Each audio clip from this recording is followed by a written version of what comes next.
अब हम कुछ क्वेश्चनों के द्वारा इनको समझने की, समांतर श्रेणी या अर्थमेटिक मीन्स को समझने की कोशिश करेंगे।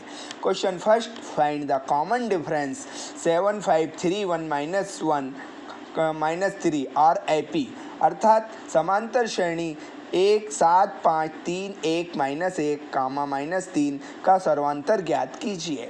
हमें गिवन 7 5 3 1 -1 -3 ... इसमें फर्स्ट टर्म्स प्रथम पद a = 7, सेकंड टर्म्स दूसरा पद a2 = 5। अब हमारा फार्मूला कॉमन डिफरेंस का a2 - a1, यहाँ पुटिंग द वैल्यू, तो a2 की वैल्यू 5, a1 की वैल्यू 7।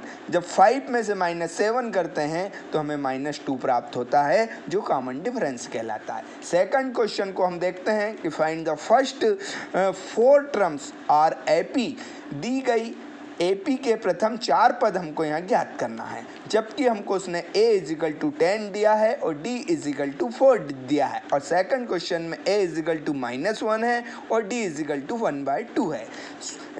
फर्स्ट का सॉल्यूशन देखते हैं। a = 10, d = 4। फर्स्ट टर्म्स प्रथम पद a = 10, सेकंड टर्म्स दूसरा पद a2 = a + d होता है, तो a की वैल्यू 10 और d की वैल्यू 4। इस प्रकार हमें सेकंड टर्म्स 14 प्राप्त होती है। थर्ड टर्म्स या तीसरा पद का फार्मूला a3 = a + 2d, यहाँ भी हम वैल्यू पुट करते हैं, इस प्रकार हमें 18 प्राप्त होता है। और फोर्थ टर्म्स a + 3d, फिर यहाँ वैल्यू पुट करते हैं a की और d की, इस प्रकार हमें 22 प्राप्त होता है। और हमारी 4 टर्म्स 10, 14, 18 और 22 आती है, जिसमें कॉमन डिफरेंस सब में सेम है, अतः ये AP है। सेकंड क्वेश्चन को भी इसी प्रकार हम देखते हैं। a की वैल्यू दी है, d की, वही हम फार्मूले में वैल्यू पुट करते हैं, और इस प्रकार हमको सेकंड टर्म से मिलती है, थर्ड का फार्मूला लगा के थर्ड टर्म से मिलती है, फोर्थ का फार्मूला लगाते हैं, उसमें वैल्यू पुट करते हैं, 4 मिलती है। इस प्रकार हमें आंसर ये प्राप्त होते हैं। फाइंड द अब हम और कुछ क्वेश्चंस देखते हैं। Find the first terms and common difference are AP, समांतर श्रेणी या AP का प्रथम पद व सर्वांतर ज्ञात कीजिए, जबकि दिया है -5, -1, -3 ... सेकंड क्वेश्चन दिया है 1/3, 5/3, 9/3 ... और थर्ड क्वेश्चन दिया है 0.6, 1.7, 7.8। हल देखते हैं हम। गिवन फर्स्ट क्वेश्चन में -5, -1, -3, यहाँ फर्स्ट टर्म्स a = -5 है।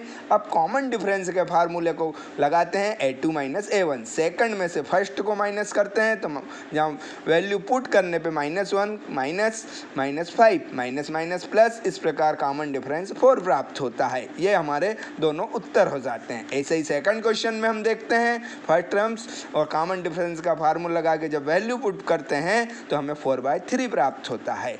इसी प्रकार थर्ड क्वेश्चन को भी देखते हैं। First terms a = a, common difference का फार्मूला लगा के वैल्यू पुट करने पे हमको ये प्राप्त होता है।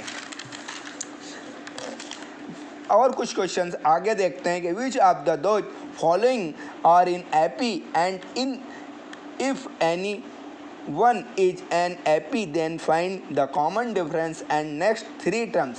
निम्न में से कौन AP में है? जो AP में है उसका सर्वांतर व अगले 3 पद ज्ञात कीजिए। क्वेश्चन हमें दिया 2, 4, 8, 6, 16 ... दूसरा दिया 2, 5/2, 3 ... थर्ड दिया 0.2, 0.22, 0.222 ... हम पहले का सॉल्यूशन देखते हैं कि गिवन या दी सीरीज 2, 4, 8, 16 ... यहाँ a2 है। से कॉमन डिफरेंस का फार्मूले में जब वैल्यू पुट करते हैं तो d2 मिलता है। फिर थर्ड में से जब सेकंड को माइनस करके d निकालते हैं तो 4 निकलता है। फिर फोर्थ में से जब थर्ड को माइनस करके डिफरेंस निकालते हैं तो 8 मिलता है। इस प्रकार हमको कॉमन डिफरेंस सेम नहीं मिलते हैं, अतः यह AP नहीं है, not a AP। Question number second 2 5/2, 3 7/2 dot dot dot. यहाँ फर्स्ट टर्म्स ए है, कॉमन डिफरेंस का फार्मूला लगाते हैं, वैल्यू पुट करते हैं, इस प्रकार 1/2 आता है। फिर वापस से कॉमन डिफरेंस निकालते हैं, वो भी हमारा सेम आता है। फिर कॉमन डिफरेंस हमको फिर सेम मिलता है, इस प्रकार कॉमन डिफरेंस हमारे सेम है, अतः दी गई सीरीज हमारी एपी है, जिसका कॉमन डिफरेंस d = 1/2 है। इसकी नेक्स्ट 3 टर्म्स फाइंड करते हैं। 4 टर्म्स हमको 7/2 दी है, जिसमें कॉमन डिफरेंस 1/2 ऐड करते हैं, इस प्रकार 5th टर्म्स 4 आती है। 6 टर्म्स में 4 टर्म्स और कॉमन डिफरेंस को ऐड करते हैं तो हमें 6 टर्म्स मिलती है। 7 टर्म्स में 6 प्लस कॉमन डिफरेंस ऐड करते हैं तो हमें 7 टर्म्स मिलती है। इस प्रकार ये हमारे नेक्स्ट 3 टर्म्स होती हैं।